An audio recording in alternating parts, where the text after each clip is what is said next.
Come with me to work today. Andito na si Husky, kaya tara na, let's go!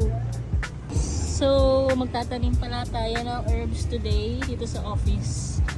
Galing kay Oma. Ayan, galing sila ng Baguio. So, bumili sila ng mga herbs para dito. Kasi, ito yung parang kitchen namin, pantry, mga pang-camping, and dyan.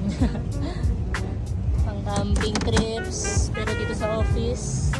Kasi upuan namin. So, start tayo sa lavender, para nag-live sa YouTube lang eh. Kuha na kayo, 50 lang. Joke lang. Mag-gloves muna tayo. So, ano pala ako dito?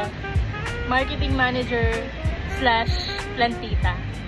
Dito sa office. Tanim tayo. Share ko lang, mahilig talaga ako magtanim. Meron nga akong page eh.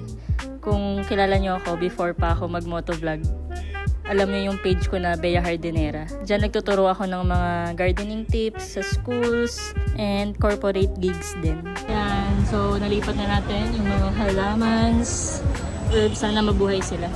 Meron pala tayong minamarket dito. Kaya rin siguro ako mahilig sa nature kasi mahilig din ako magtanim. Kaya cheers to more moto camping and nature trips soon. Let's go!